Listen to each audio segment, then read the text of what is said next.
Wanna be Ryan the Great. And today we have another Sully's Top 5 for you, baby. We got top 5 destinations for Tom Brady for the off season. Now, listen, Tom Brady just lost his game to the Dallas Cowboys on Monday. They got absolutely dominated 31-14, where Tom Brady did throw for over 300 yards, but he passed the ball 66 times and only completed 53% of his passes. I mean, if you throw the ball 66 times, I would assume you're going to throw for over 300 yards.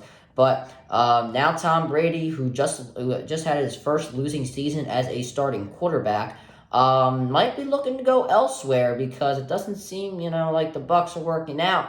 That is a speculation that he is going to leave. But yeah, I have top 5 teams of potential places that he could go to and where it could work out. So we're going to get right into the video. But before we get right into it, guys, make sure you subscribe with the post notifications on. Go subscribe to my Brotherly and the Great blogs. Make sure you go subscribe to my second channel at Brandon the Cotton Great. And make sure you follow me on Twitch at Brandon the Great Podcast. Without further ado, ladies and gentlemen, let's get right into the video. So, starting off at number 5, baby, I got the New York Jets. Listen, I know it's not going to be the hot thing that everybody's going to say, all right? Everybody wants to say Raiders and Titans and all that. Listen, this could work out. They have some good pass catchers over there. Garrett Wilson, Mims, Davis, Crowder. Why am I saying Crowder? He only plays for them anymore. And next year, Breece Hall will be coming back. The offensive line, a little shaky. I mean, they could fix that up. But the defense is really what is great about the New York Jets, obviously led by Sauce Gardner and C.J. Mosley. This defense is electrifying. Sauce Gardner could have, is arguably a top 3 corner in the NFL this year as a rookie. He's going to win the Defensive Rookie of the Year. Garrett Wilson's probably going to win Offensive Rookie of the Year. And really, all the Jets needed was a quarterback. Zach Wilson was the problem for the New York Jets. I think Tom Brady could potentially work out there. You never know. I mean, the Jets fans, they don't like Tom Brady, but they could welcome him with open arms. At number 4, the Washington Commanders. They're another team with a quarterback problem. Carson Wentz, he is most likely going to be cut or bounced out of there with a trade. Taylor Heineke, I don't know why I'm coughing, but whatever. Taylor Heineke, seems like he plays great for 4 straight games, and then he goes back into backup mode for the next few weeks. Makes absolutely no sense whatsoever. But the Commanders, an offensive line that I think improved over the course of the year. They got a great running game with Brian Robinson and Antonio Gibson. And if you're also wondering why I'm bringing up running games, the Bucs' running game was absolutely terrible. I mean, Leonard Fournette got replaced by a rookie in White this year. That was absolutely terrible. So I'm bringing up run games for that reason. Weapons-wise, they have Terry McLaurin, who I think is a top 10 receiver. Jonathan Dotson, one of the best rookie receivers of the year. Curtis Samuel, who is one of the, one of the better second or third tier receivers that we have in our league right now. And the defense, with Chase Young 100% healthy, you can't tell me that the Commanders would not be a huge problem with Tom Brady in there. I mean, imagine Tom Brady throwing the ball to Terry McLaurin. I mean, what are we saying here, man? Like, come on, tell me about it. And at number 3, you can just really take, the safe route. Go back to Tampa. Go back to the Buccaneers.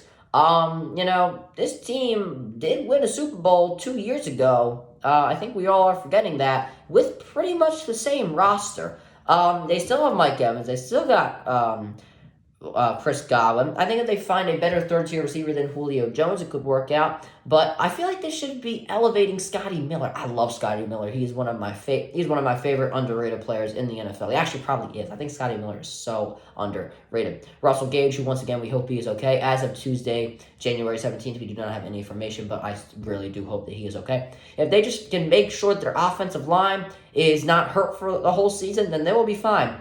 The defense, they are one of the top defenses in the NFL. While they can't defend against the run, and I think that was the biggest issue of getting rid of Adama Suh, but it is what it is. Their pass defense was okay. It didn't look that great against the Cowboys, but, they're pretty good against the pass. I think going back to Tampa wouldn't be the worst idea in the world. He could potentially win the Super Bowl there if the team just improves just a tiny little bit. All right. And at number 2, I'll take the Tennessee Titans. It doesn't seem like they're bringing back Ryan Tannehill. Malik Willis does not look like the quarterback of the future. The Tennessee Titans are really in shambles. They lost 7 straight in their last 7 games of the season. They did ultimately ended up to not making the playoffs. What the hell did I just say? But ultimately, they have Derrick Henry coming out of the backfield. They're going to have a pretty good pick. Since they did not make the playoffs, they could take a receiver. There are probably going to be some good receivers on the board by the time they do pick. Their offensive line's all right. Defense probably needs a little bit more adjustments. I'd say defense. I don't really know. Linebackers, I don't know if they're that good. I'm not. I don't really know much about the Titans. Actually, no. Don't they have that one guy who's like 8th in tackles? I don't remember his name, but defensive line.